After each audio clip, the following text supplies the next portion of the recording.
Hello everybody, this is the Starving Martian, and today we are continuing our look at Mars Attacks Heritage, the trading card set released in 2012. Alright, we've already looked at the reprints of the original 55 cards. That was the bulk of the set. We've looked at the deleted scenes as well. If you missed either of those or any of the trading cards in the Mars Attacks series, we've been going through them more or less chronologically. Just click on my name, Starving Martian, and there'll be a playlist there for the Mars Attacks trading cards. But today we're moving on to the new universe, which is a 15 card subset of Mars Attacks Heritage, with artwork and story on the back, all taken from the Mars Attacks IDW comic book series, which was going on at the time. And so in front of you, you see the cover of Mars Attacks Volume 1 from IDW, and that's the art style we're going to be looking at. And we are going to cover those comics eventually, but we're working on the cards right now. So here's the first card in the set. Invasion is imminent. Nice take on the classic American Gothic. The melting head in the background, very nice. Next up is Early Encounters. This comes directly from the storyline. Automatically makes me like the Martians, because any race that kills clowns, I'm on board for that. Don't actually kill a clown, anybody, and expect my gratitude. Just saying. Readying for war. I don't know how many people are ready for war by lurking underneath icebergs, but what have you. Okay, this one's called the Novus Vira, and it's rather gory. Now, this is one slight problem with this subset, is that the title of the cards don't always match what's going on in the story on the back. According to the back of this card, the Novus Vira, who we will encounter in later card sets, they're a resistance group on Earth. They've been around since before Mars attacked. They knew that there were aliens out there, and they suspected they would invade someday, and so they prepared for that. So that when Mars did attack, there was already a group of people ready to battle them. But yeah, this card doesn't show that. This card shows some poor dude's head getting exploded. This would not be a good recruitment poster for the Novus Vira. Be that as it may, it's the card we have. Next up is Dead on Arrival.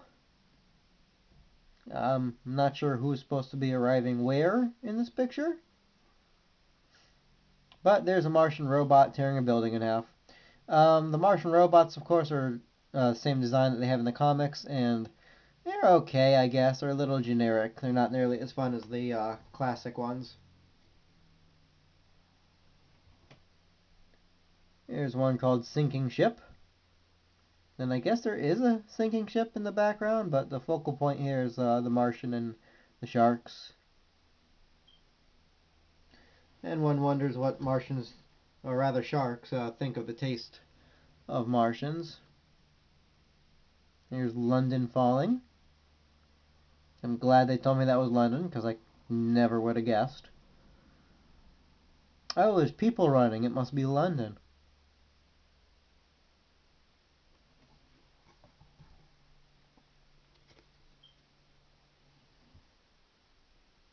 Here's one called The Best Defense.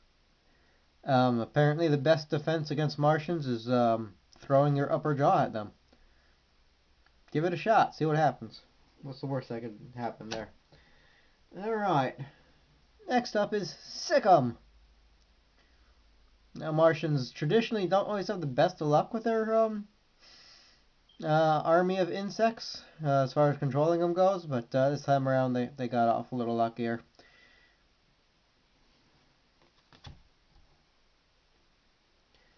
Next up is the changing face of evil.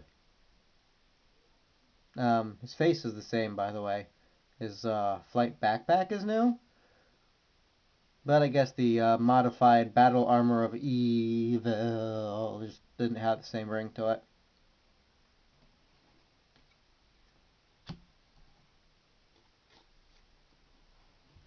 Alright, this one's called Ordinary Heroes. Don't see very many heroes here, but whatever. This is actually a rather odd homage to the classic card Destroying a Dog. You got your alien here, firing at this animal here, and this guy down here running helpless with his arm stretched out. No, don't shoot him! And it's the exact same thing that's going on in Destroying a Dog, the classic card from the original trading card series, except here it's a giraffe, and it's not a little boy that's running ineffectually towards the murder.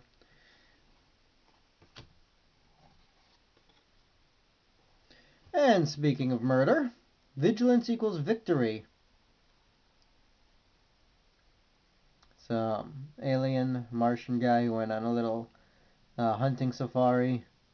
You can see his captured prey dangling from his robot there.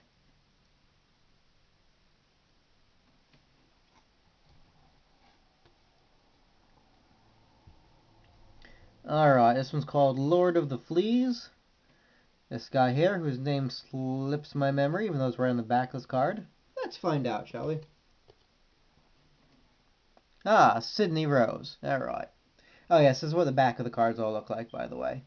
Got a nice Martian and whatever the story is going on in the back. So Sydney here owned a flea circus in a traveling circus back in the day when the Martians first landed. And so this is what he looked like back in the day, before he was old and gray. And he'll become an important figure in the comics. As will this gentleman here, Charles Spencer. His friends call him Buck. His aliens try to shoot him with death rays. He's an astronaut. And yeah, he was one of the first to see the saucers. And you can see the saucers too. They're behind him heading towards Earth, so he's pointing the wrong way with that gun. Another character from the comics, and another character from the comics is Czar. This is Czar here. He's one of, not the main Martian.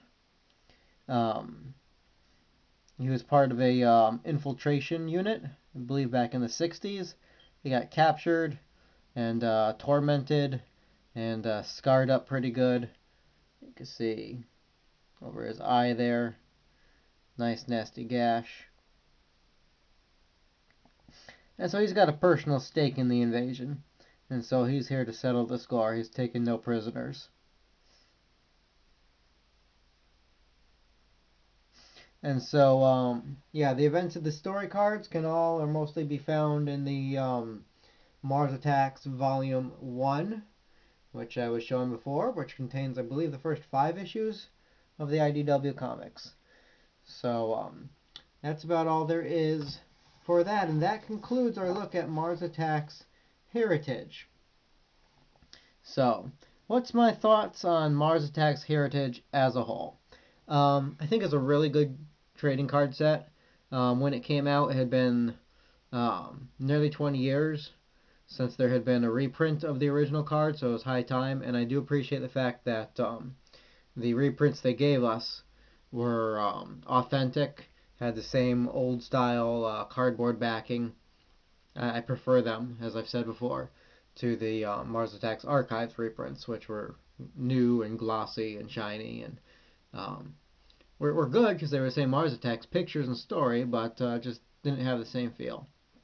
As far as the newer cards go, the deleted scenes and the new universe, there's a couple misses in here, but for the most part, it's a very solid set. You could pick the entire thing up for around, I believe, 25 or 30. Or if you already have reprints of the original cards, you could get the two subsets together for about 10 or 15, I believe. That's what I paid for mine. Got mine off of eBay. And so yeah, if you're a Mars Attacks fan, I definitely do recommend the full Mars Attacks Heritage set. The original 55 come with different color borders. There's white, there's green, there's black. Some are rarer than others. I prefer the one with the white border. It's actually the easiest to find, the most common, therefore it's the cheapest. And it's also the one that, exactly matches the look of the original cards. So guys, this has been Mars Attacks Heritage. Next time we tackle Mars Attacks trading cards, we'll be moving up to Mars Attacks Invasion from 2014. So you got that to look forward to. Until then, this has been the Starving Martian signing off now. Have a good one, everybody, and keep watching the skies, will you?